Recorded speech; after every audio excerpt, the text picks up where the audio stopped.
Hey, hey, hey, yes, we're back, we're black, we're brown.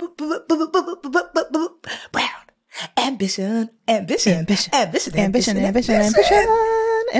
back. We're back in the studio, Mandi. Hi, How do you feel? I feel so happy to actually have a regular voice again. I'm sure y'all are y'all were sick and tired of listening to me be sick and tired. So it's so good to see you again. I had to ride solo last week. It was sad. It's I honestly I was still in Kenya. Which let me tell you something, Mandi. Let me tell you something. Okay. I went to Kenya and the girls were going up for Brown Ambition. The Kenyan girls in Kenya. What? They were like, tell Mandi. I'm terrible with accents. I love her. I was like, in Kenya. I'm sorry if I'm stupid. Yes. Can you imagine? Do a Kenya tour? Yeah.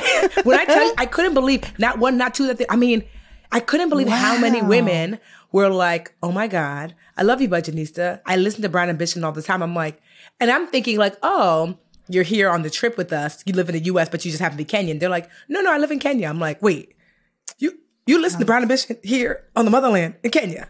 They were like, yes, I love it. I couldn't, honestly. I said, wait till I tell Mandi. So shout out to you, Kenyan women. We love you. Kenya is popping. Like a lot of people are talking about Nairobi, and it's just like having this whole renaissance and like such a great place to live. Is that where you were?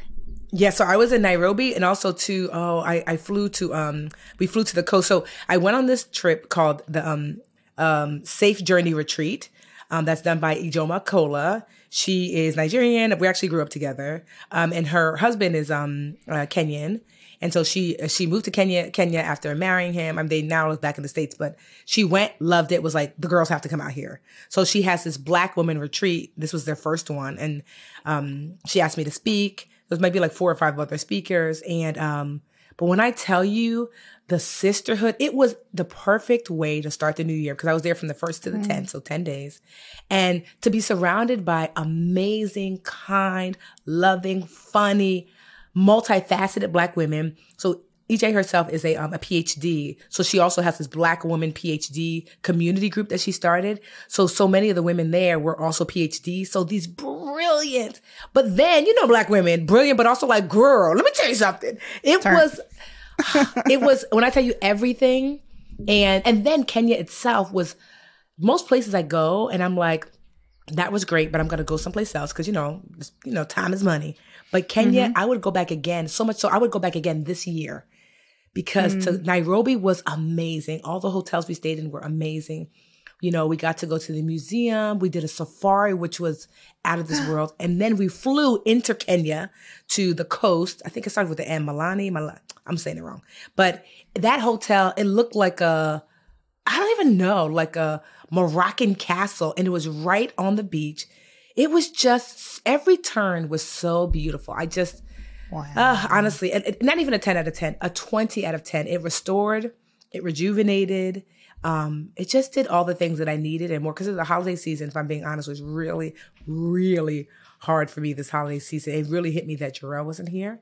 And it took me out. Like I was like dark room, laying in the bed, could barely get up, didn't want to shower, didn't want to brush my teeth. And I didn't even want to go to Kenya, honestly. Like I didn't pack until like the day before, and I dragged myself to the airport and it poured back into me everything I needed and more. And so like, if she ever has that retreat again, I recommend it times 1,000, not just for the women, but also for Kenya. Planned. Oh, yeah. I don't know what I would have done, honestly, because it really took me out. So yeah, I'm just so grateful, but I'm so happy to be back. And yes, the Kenyan women go up for Brown Ambition. That's my brother's hope, is that we're going to get my little brother. He's like, you, me, dad, we're going to make a trip he wants to do Kenya or South Africa. I was like 2024 because I got the baby's coming. The baby is coming. I just heard his little heartbeat this morning. He's in there kicking on my bladder. Let me know he's there. Yeah, I'm very excited. Yeah, I am. I had lunch with a friend. Remember we talked about before for like our New Year's episode, we were talking about our intentions for the new year. And I think one of the themes that really resonated was the sense of making time to reconnect. Yes. So like you and me, we need some time. Yes. And then I saw one of my oldest girlfriends who I hadn't seen since August, which is a damn shame. We used to like, when we worked together in your 20s, we were just like a cubicle away and we were in each other's business. You know, I knew everything. I knew what she ate for breakfast. I knew how she was feeling about the weather, like everything. And now I just found out she had shingles. She had a whole illness. Yeah. Well, you know, we were catching up and like she had COVID and then shingles. And I'm like, yeah, I had the flu and bronchitis and other stuff was happening, new jobs and stuff. But it was so lovely. And I got to go to the city and it felt really good to start reconnecting with just new friends and not new friends, old friends in 2023. And I'm trying to get it all done, you know, before May, because I got this ticking clock. And we planned, speaking of, we're planning like a little baby moon, which will be our first time traveling anywhere since 2019. Like it's pretty sad, you know, but we're going to Costa Rica.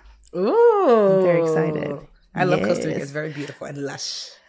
I just want nature and quiet. And I feel a tiny twinge of guilt that Rio's going to miss out, but like, it'll be okay. He's going to be fine. He'll see the sloths another time, you know? Plus he's still really young. Because how old is Rio? He's 3. Yeah. So it's like the kind of vacation that he might remember like a general thing, but not the specific things anyway. So it's like, give you one more year before you're like, I remember. Yeah. I could hardly take 2 hours on a plane to Atlanta. I don't know how I would do 5.5. I know. Oh my God. But I saw some, like, I wanted to kind of, you know, we used to do Buzzworthy back in the day. Yes. I wondered if we can bring back Brown Ambition Buzz. I was like, the BA Buzz. Let's call it the BA Buzz. Ooh, I like because that. there's a lot that's been going on. Child, yes. First, we have to talk about this. Have you seen, and happy MLK Day, everybody. We were recording on Tuesday. It was yesterday. But have you seen the statue in Boston? The new sculpture. I mean, I saw the picture it was based off of, but I was like, that's not what it's giving. Well, I hate myself because like I'm one of those people who I want to appreciate artists, you know, their work and all the time and all that. But my husband, I didn't really know there was a new statue that was going to be unveiled. But my husband just like puts his phone in front of my face and he's like, "What do you think that is?"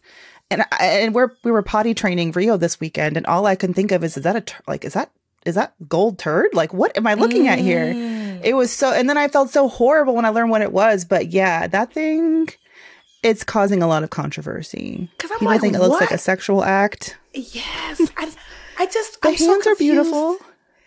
Because I'm just like, how many people did that have to go through for it to be made? And no one said. That's exactly what our producer Mandi said. Girl, exactly no one said pick somebody else. This ain't it. Pick somebody else. The sketches.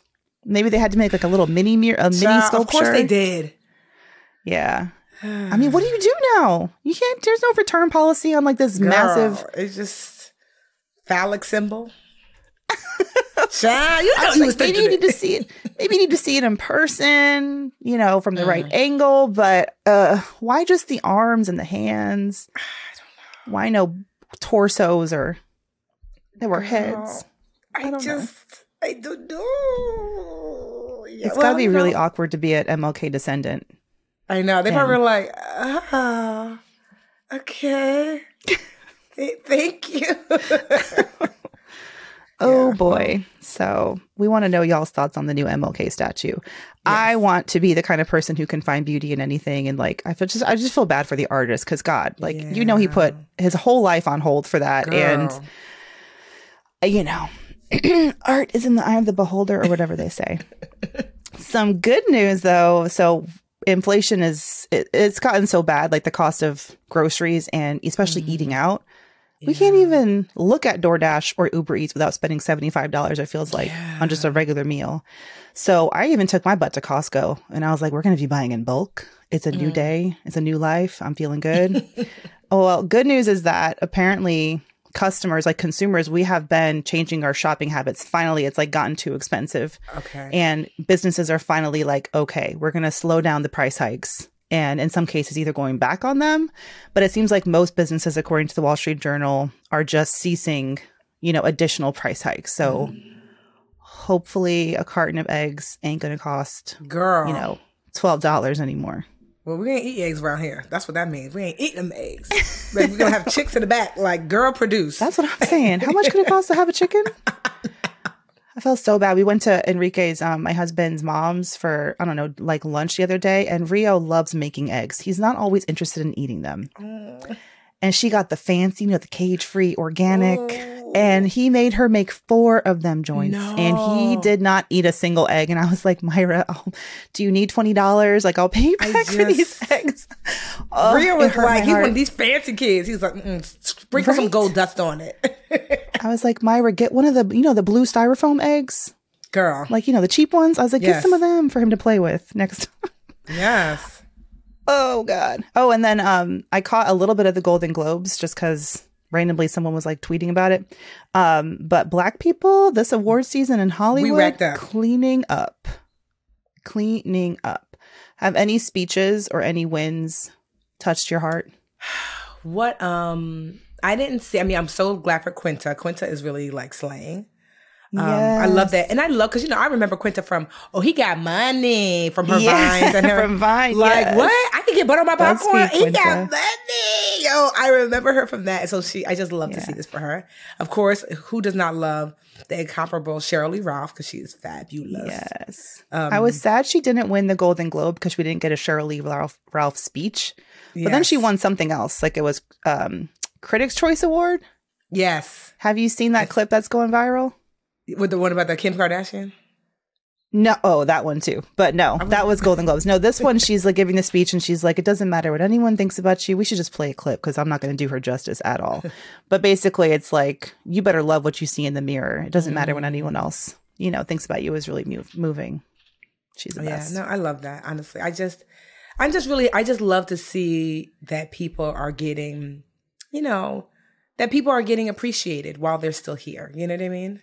And so I just love to see that. I mean, because Sheryl Lee, she's been an icon. I mean, from Dreamgirls to, I think she won like Miss Jamaica to Moesha's stepmama. She been out here, okay? Yeah, so she ain't new to this. She's true to this. So it's nice for the bigger, the Black world. We knew, we were like, girl, not Sheryl, right? But sorry, Miss Lee Ralph, because you're grown. But but you know what I mean. But I love when people kind of get a chance to cross over and become household names. Yeah, you know what I mean? If that's what you're wanting.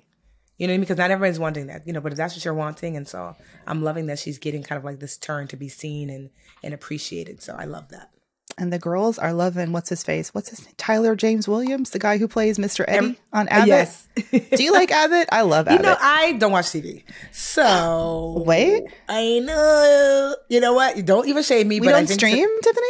I know. I don't. I'm telling you, reading books. No, I've been doing a lot of walking. Because I got out of the habit of watching TV when I started the Budgetnista, because who had time? And then it's hard for me to get back in the habit because I get so bored so easily. So I'll watch little clips here and there. So don't shame me, but I'm actually tonight, I told myself, I'm taking myself out on a date.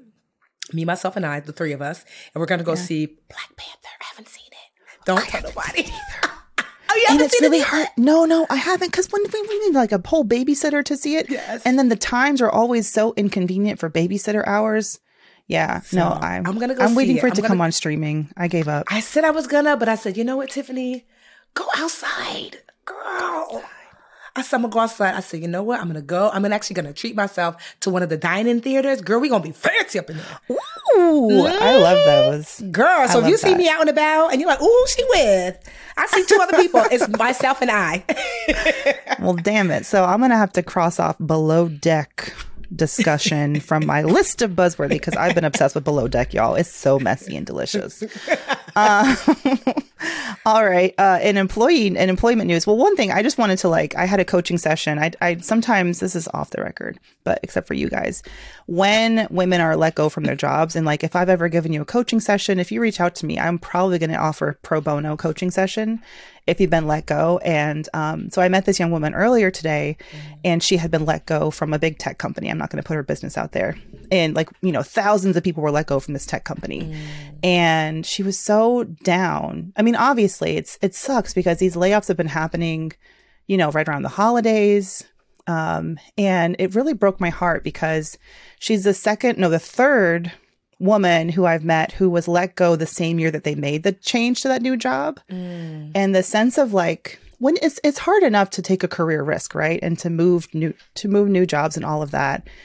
And sometimes we forget, like, there's this element of shame to being let go. And then you have this fear that if people you used to work with find out, that they're going to have, like, they're going to be judgmental about it. Like, oh, you thought you were all, cool because you got a job at this big tech company.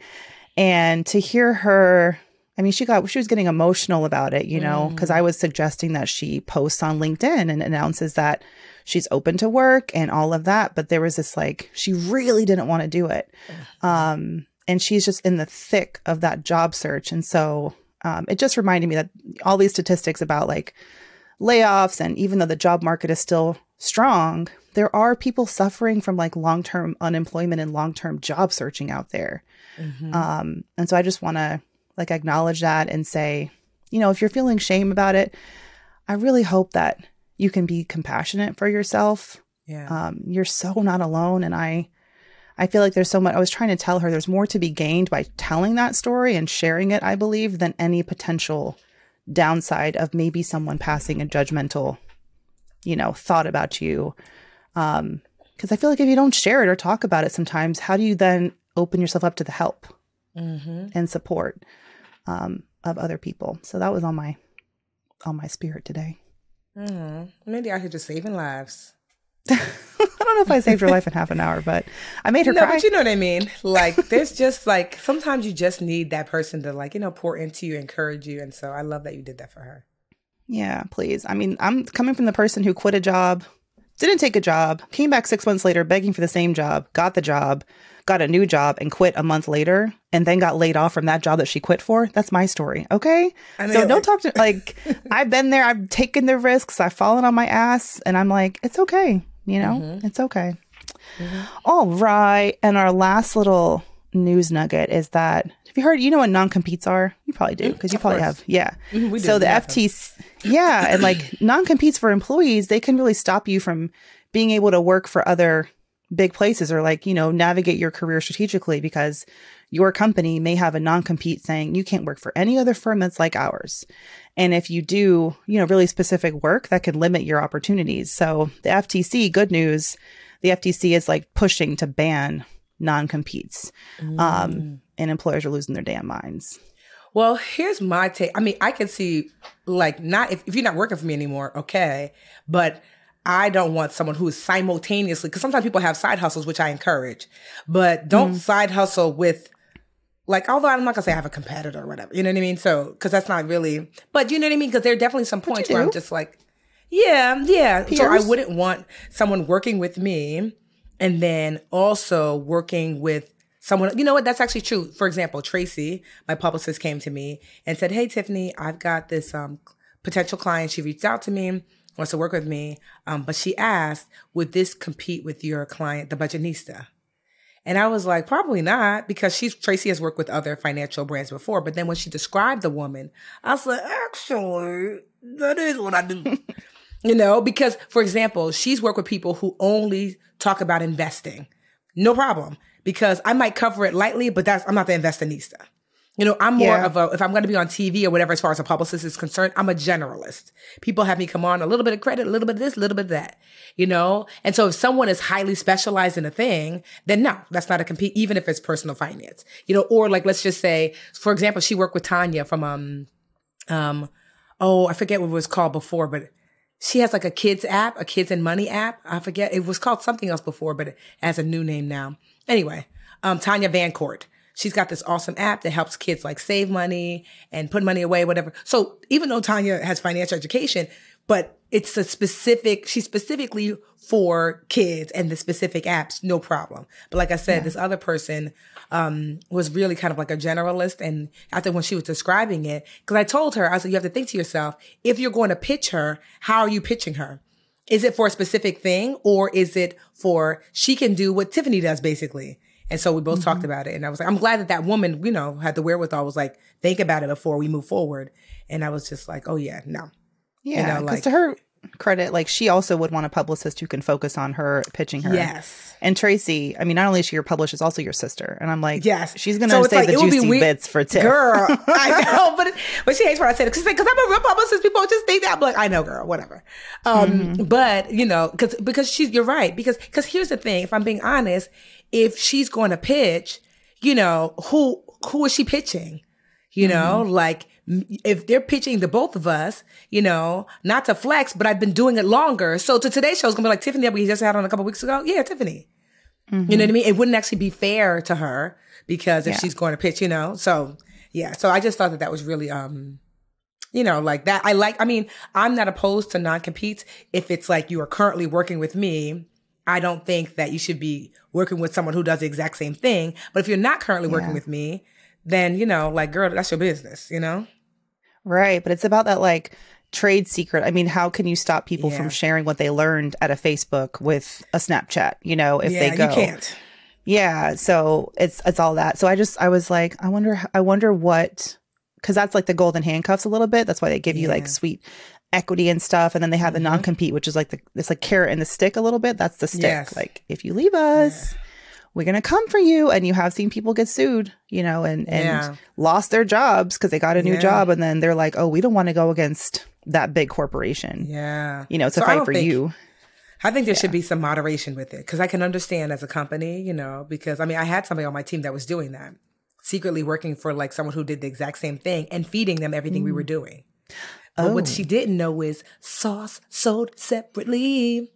So, you know, because honestly, the sauce is sold separately. So when I found out, I let them go and I was like, well, that's not cool. But when I saw how it was looking on the new person, I was like, that's what she gave you? Okay, girl. It's not looking the same, sis, because it's a different, you know, it navigates differently on other people. But I just didn't like that, like, you know, kind of like secret backyard dealing, you know, because sometimes we're working through things. So you're bringing it to someone else. I just was like, oh no, girl, you can't stay here. So, you know, I definitely have seen it both ways. So, So you're the sauce, just to be clear.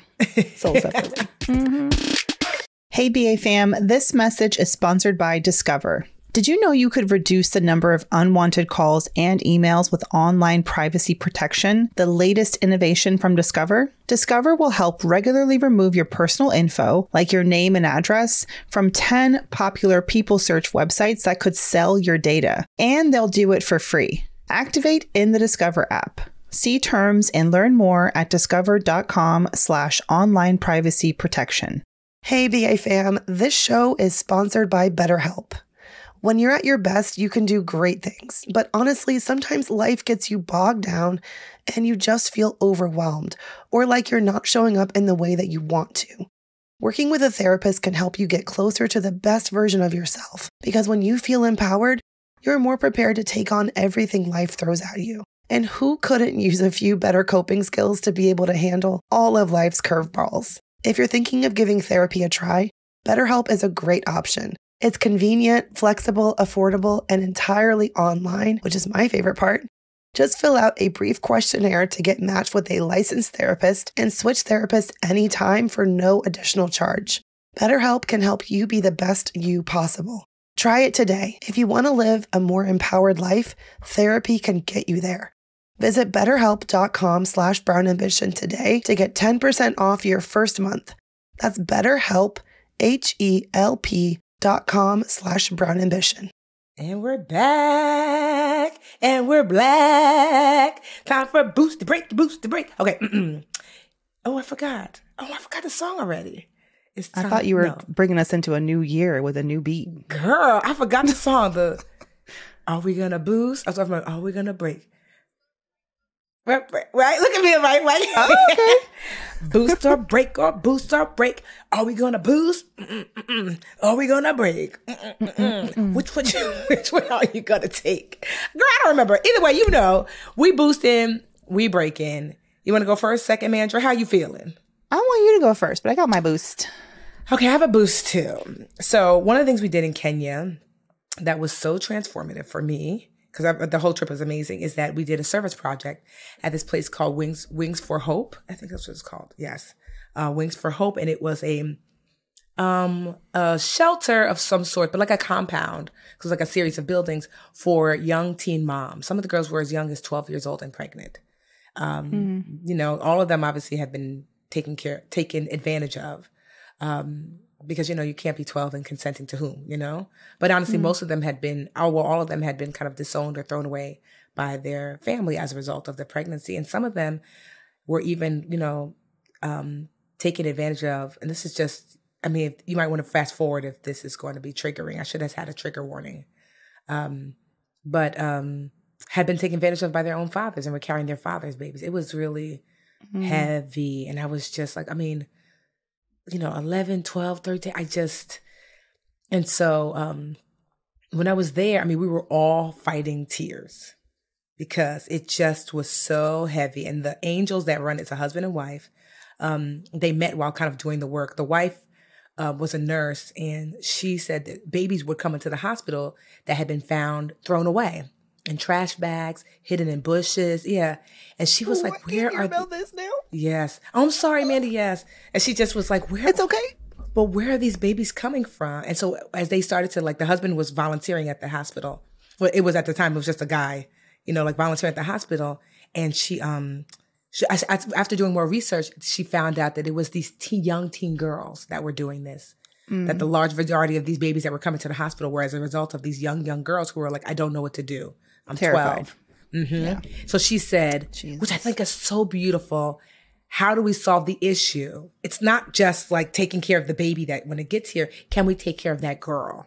And so they created this beautiful place for the girls, Wings for Hope, where, you know, when they find out a girl's been kind of like thrown out of her family as a result, you know, as much as they can, they take them in here and then look after them, give them food, shelter. They get therapy.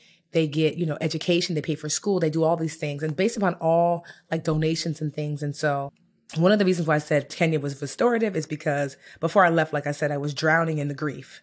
And this going here, like, reminded me a lesson that Dr. Green, my amazing Black therapist, told me a few months after Jarrell passed away. And because I kept saying, this is the worst thing that could have ever happened. This is the worst thing that could have ever happened. And then one day she said, is it the worst thing, Tiffany? And I wanted to jump through the Zoom and rock and sock with her because I was like, what are you talking about? Of course it is. Yeah. You know, and so, because what she was saying was, your parents are still here, your sisters and Roman and Amelia and Lily and Brown and Bishop. But at the time I was like, anybody trying to hear all that? It is the worst thing. And so, but this sitting in this compound, you know, with the girls and this amazing husband and wife team, it's like there was a huge perspective shift. And it wasn't trauma comparison, that instead it opened up for me to see that, like, is it the worst thing that could have happened to you, Tiffany? Meaning, like, is it just grief that you're experiencing in your life? Or is there so many things to be grateful for? You know? And it was literally like a line in the sand of the before Tiffany and the after Tiffany. And I said to myself, like, I was talking to Dr. Green about it, like, you know, and she was like, you know, it was a transformation for you because you got to feel simultaneously your grief, but also acknowledge the other grief of the people in that room alongside of you without detracting or adding to the grief that you're holding.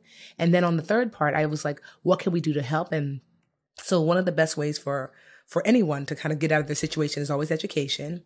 And so we were asking them, like, you know, how much does it cost for like a year to, like, you know, there's about maybe 20, 25 girls there because in Africa and many places, although school is free, you have to pay a school fee to go to the next level. So you take your exams. In order to get those exam grades, you have to pay a fee. And for all the girls, like 20, 25 girls, it's, you know, there's a fee. And so it's maybe like $15,000 for the year. And I said, okay, that I'm going to pay that. And, you know, maybe the year after and the year after and the year after. And so it was like, Dr. Green was like, I don't think you realize what you've unlocked in yourself, Tiffany, and that you can acknowledge your grief. You can acknowledge that it's part of a larger, like, grief that is in that room. And then you can, even from a place of your own sadness, say, I want to help somebody else. She was like, that's a huge transition. I hope you recognize that. And so it was just, when I say so transformative, it just felt like such a joy to be able to do that.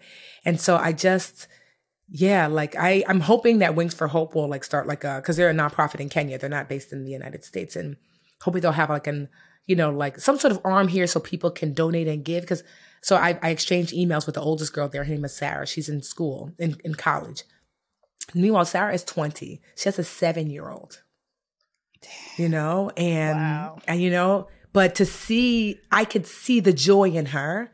And she was sharing how she tries to come back from school as much as possible to help the younger ones, because some of the younger ones are having such a hard time. They have to stop them from harming their babies sometimes because they don't know what's going on. And so but I could see the joy in her. I could see how happy her son was. And I asked her, because sometimes you have these facilities and you're like, is it really good? Because sometimes it's worse than where they came from. And she was like, they love us so well here, Tiffany. They love us so well. I don't know what I would have done. And so, yeah, I'm just committed to like that type of service. I've lived my life in service and teaching, and even the Budgetnista is an act of service and everything. But this is more concrete for me. And so just looking for opportunities to do this, yeah. So that is, hopefully it's not a Debbie Downer for y'all, but it uplifted me so much to know that like I can participate in like helping making these like, because they look like me. They are us. These little Black girls. That's just me. Just a different circumstance or situation. And so yeah, that is my brown boost. Wings for Hope. Thank you so much for the amazing, really just amazing miracle work that you do with these beautiful girls, and and the ways I can help. And if I find more ways that I'm sure you guys are gonna be like, I want to help. When I find more ways, I will share them with you, because I just think that like. Yeah, because they want to be at capacity. They want to be at 60 girls, but they can't currently afford it. They don't even have enough beds. And so we're all like kind of working together to figure out, what does that look like? How do we help so more girls are not left in the dangerous situation? They have a safe place to be. Yeah, I think it's also a beautiful message of when you travel, just leaving a place better, like even a little bit better, than the way you found it. And even that impulse for me is to cringe and to look away from a story like that, but it doesn't stop the story from being true and those girls needing help. So I love hearing stories like that. And the spin is, okay, it's a tragedy, but then what good can come of it, and what can you do? That is beautiful. Mm-hmm. I got to put Kenya on the list for sure. The huge list of where I need to go. Yes. All right. Well, I'll do a quick little, I'll take my bigger boost and do my quick little one, my little backup boost. I read this article in Fortune just today, and I thought it was so powerful. It's called "The Pandemic Killed My Ambition." And here's how I'm getting it back. And I thought it was I won't read the whole, I'm not gonna read the whole article, but I love it because this is the kind of conversation I'm having all the time with my Mandi Moneymakers about like redefining ambition on our own terms. And where does the ambition, like where can we embrace our ambition and our want to learn more and always be growing and, developing and all that? And where does that fall with also wanting a softer life and not wanting to grind ourselves into the dust?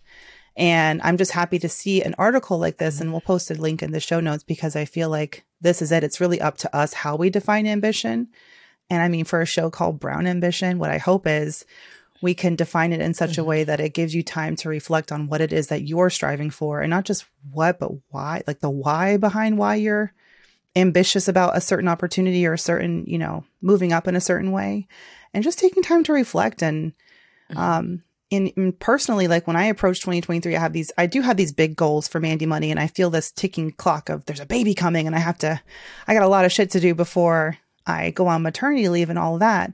But these first few weeks of the new year, I have found myself just like really slowing down and trying to think thoughtfully before just rushing into things.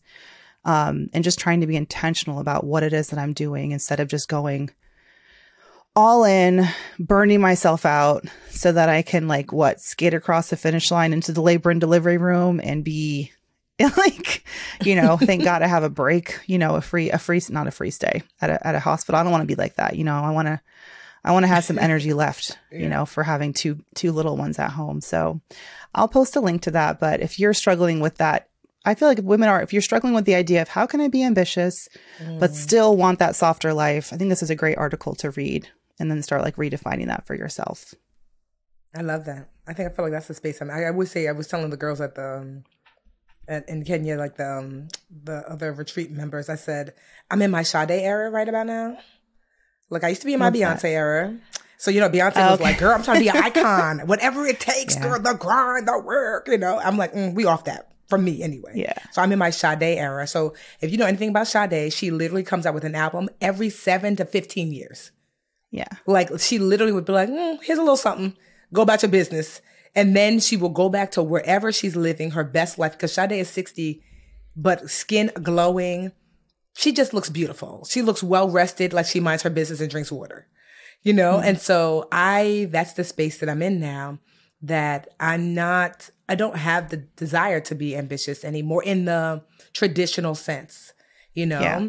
Because even though Sade is not like, you know, out there doing all the interviews and whatever, I suspect she's still making music for music's sake. You know, meaning I'm still doing beautiful work and, you know, but I don't have this necessity to be externally gratified by it anymore. I'm just tired. And I don't have the desire to go as hard as I used to go. There's nothing wrong with the Beyonce era, because there's a reason why I can buy that condo cash. It's because of my Beyonce era. So certainly I'm not going to turn my nose up at somebody who is in that space right now. But even Beyonce ain't even in her Beyonce era. You know, because Beyonce is like same age as me. Where are the visuals? Girl, Beyonce say, if y'all don't leave me alone, she's like, I have 50, 11 kids. You heard her in her song, I got 50, 11 kids. Yeah. You know, so even Beyonce has taken down the Beyonce era. And so, because there are moments, you know, I think that, many of us make the mistake of staying one place too long. And so so I love that. I honestly, I can't wait to read that, because I'm like, you know, to redefine what ambition looks like. Yes. All right. We're going to keep the show called Brown Ambition, but we're redefining it as we go. Okay, y'all? Okay. Oh, well, it's so good to be back with you, Tiff. Happy New Year, everybody, officially.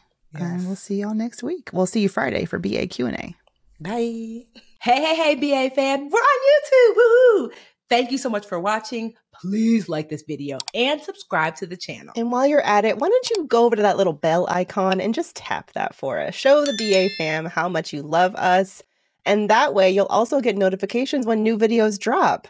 Also, share the channel with a friend. We're always like, tell a friend, tell a friend, tell a friend. And thank y'all so much again for all the support.